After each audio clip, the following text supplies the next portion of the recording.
எல்லா புகழும் இறைவனுக்கே. இன்னும் ஒரு 24 மணித்தியாலங்களுக்குள் ஒரு 24 hours டைம் பீரியட்ல பல லட்சக்கணக்கான மாணவ மாணவிகள் சந்திக்கப் போகின்ற GCE O-level கல்வி பொதுத்தராதர சாதாரணதர பரீட்சையை மையமாக வைத்து அந்த மாணவ மாணவிகளுக்காக சில கடைசி நிமிஷ ஆலோசனைகளை இந்த காணொளியினூடாகவும் நாங்கள் பதிவு செய்ய ஆசைப்படுகிறோம்.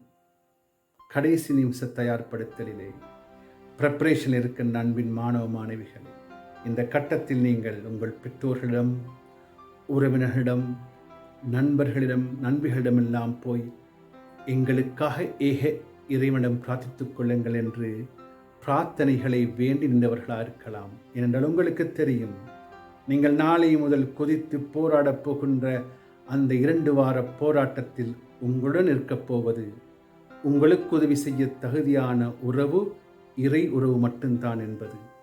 ஆக முதலாவதாக அந்த உறவுடன் உறுதியான ஒரு பிணைப்பை ஏற்படுத்திக் கொண்டு பரீட்சைக்கு செல்வதற்கு முடிவெடுத்துக் கொள்ளுங்கள். அடுத்ததாக பிள்ளைகளே, நான் சொன்னது போல நீங்கள் நாளை முதல் ஒரு 2 வாரத்துக்கு ஒரு போராட்ட களத்திலே குதித்து போராடப் போகிறீர்கள். You are going to jump into a battlefield from tomorrow for a period of week or two, but with whom you are going to fight with? நீங்கள் யாருடன் போராடப் போகிறீர்கள்? You are going to fight against yourself only. நீங்கள் உங்களுடன் தான் போராடப் போகிறீர்கள். நான் ஏன் அப்படி சொல்ல வேண்டும்? இந்த பரீட்சைக்காக நீங்கள் உங்களை தயார்படுத்திய அளவு உச்சக்கட்டத்தில் இருக்கும் என்றால், உங்களது செல்ஃப் கான்ஃபிடன்ஸ் லெவல், உங்களது தன்னம்பிக்கையின் அளவு உச்சக்கட்டத்தில் இருக்கும் என்றால், இந்த பரீட்சையிலே இறை அருளால் நீங்கள் வெற்றி பெறுவதற்கான சாத்தியக்கூறுகள் அதிகமாக இருக்கிறது. ஆனால் உங்களது செல்ஃப் கான்ஃபிடன்ஸ் லெவல் லோவாக இருக்கிறது என்று வைத்துக் கொள்வோம். நீங்கள் தயார்படுத்தியதும் போதாது என்று வைத்துக் கொள்வோம். இப்பொழுது என்ன செய்ய போகிறீர்கள்? உங்களுக்கு தயார்படுத்துவதற்கு நேரம் போதாது.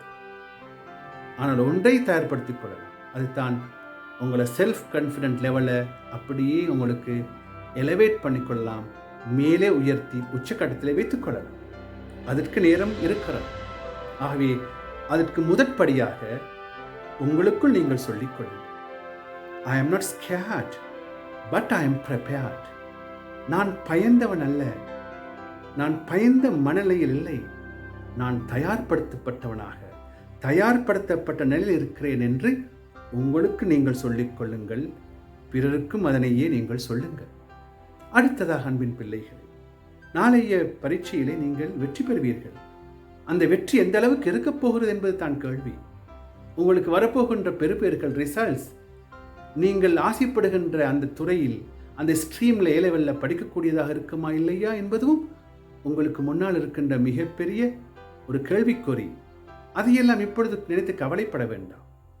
இப்பொழுது அந்த துறையில் நான் படிப்பேன், அந்த துறை சார்ந்த வல்லுநராக நான் வருவேன் என்கின்ற முடிவுடன் நாளைய பரீட்சையை ஆரம்பித்து அழகாக செய்து முடிக்க நீங்கள் முடிவெடுத்துக் கொள்ளுங்கள். அதற்கு இறைவன் நல்லொரு பாலிக்கட்டும். நான் ஆரம்பத்தில் சொன்னது போல, உங்களது தயார்படுத்தல் போதாதாக இருக்கலாம், பரீட்சையில் வரக்கூடிய வினாக்கள் கடினமானதாக இருக்கலாம். ஆனாலும் இவை இரண்டையும் தாண்டி, இவை இரண்டும் ஒருவேளை அவை இலகுவாக வந்து, வினாக்கள் இலகுவாக வந்து, உச்சக்கட்ட தயார்படுத்தல் நீங்கள் இருந்து உங்கள் தன்னம்பிக்கை குறைவாக இருக்கும் என்றால், உங்களோட செல்ஃப் கான்ஃபிடன்ஸ் லெவல் குறைவாக இருக்கும் என்றால் நீங்கள் தோற்று போகலாம். இப்போது அதற்கு நேர்மாற்றமாக எடுத்துக்கொள்வோமே, நீங்கள் தயார்படுத்தியது போதாது, கேள்விகளும் கடினமாக வரப்போகிறது. ஆனால் உங்கள் தன்னம்பிக்கை நிலை உச்சக்கட்டத்தில் இருக்கும் என்றால், உங்களோட செல்ஃப் கான்ஃபிடன்ஸ் லெவல் உயர்வாக இருக்கும் என்றால், நீங்கள் எப்படியாவது இந்த போராட்ட களத்திலே குதித்து போராடி வெற்றி பெறக்கூடிய மனநிலையுடன் கரை சேர்வதற்கு ஆசைப்படுவீர்கள். கரை சேர்ந்து வரக்கூடிய வாய்ப்புகளும் இருக்கிறது. ஆகவே முதலாவதாக உங்களுக்கு இப்பொழுதும் நேரம் போதும் என்று இருக்கின்ற அந்த செல்ஃப் கான்ஃபிடன்ட் லெவலை, தன்னம்பிக்கையின் அளவினை உச்சக்கட்டத்திலே வைத்துக் கொள்ளுங்கள். அதற்கு என்ன செய்ய வேண்டும்?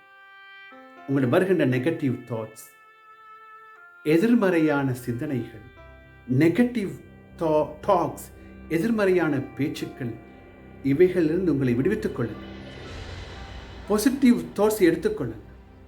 நேர்மறையான சிந்தனை எடுத்துக்கொள்ளுங்கள். பாசிட்டிவ் டாக்ஸை பேசுங்கள், பேச வையுங்கள். மற்றவர்கள் அப்படி பேசுவதற்கு உங்களது சூழ்நிலை அமைத்துக் கொள்ளுங்கள். பயமில்லாமல், அச்சமில்லாமல் சொல்லுங்கள், இந்த பரீட்சையை நான் அழகாக முகம் கொடுப்பேன், நம்பிக்கை இருக்கிறது, இறைவன் என்னை வெற்றி பெற செய்வான் என்று உங்கள் பெற்றோர்களிடம், உறவினர்களிடம், நண்பர்களிடமெல்லாம் சொல்லுங்கள். குறிப்பாக உங்களுக்கு படித்து தந்த டீச்சர்ஸ், ஆசிரியர்களிடம் அந்த நம்பிக்கையுடன் பேசுங்கள். அவர்கள் ஆசீர்வாதத்தை பெற்றுக்கொள்ளுங்கள். இந்த தயார்படுத்துடன் நாளை முதல் அழகாக போய் நம்பிக்கையுடன் முதலாவதாக அந்த மண்டபத்துக்குள் நுழைகின்ற பொழுது ஒரு பிளாக் அவுட்ஸ் ஃபீலிங் வரலாம். ஆனால் தன்னம்பிக்கையின் உச்சகட்டம் உங்களுக்குள் இருக்கும் என்றால் அவை இலகுவாக கட்டவிழ்த்தப்பட்டு நீங்கள் தைரியத்துடன் மண்டபத்துக்கு போய் உட்கார்ந்து அந்த பரீட்சைக்கு முகம் கொடுப்பீர்கள். ஆகவே இந்த கடைசி நிமிடத்திலே நான் சொன்ன இந்த விடயங்களை வளர்த்து கொண்ட மாணவனாக, மாணவியாக நாளை முதல் அந்த பரீட்சைக்கு முகம் கொடுத்து வெற்றிகரமாக அந்த பரீட்சையை செய்து முடிப்பதற்கு எல்லாம் வல்ல இறைவன் நல்லொருள் பாலை கற்றும் என்று பிரார்த்தித்து விடைபெறுகிறேன்.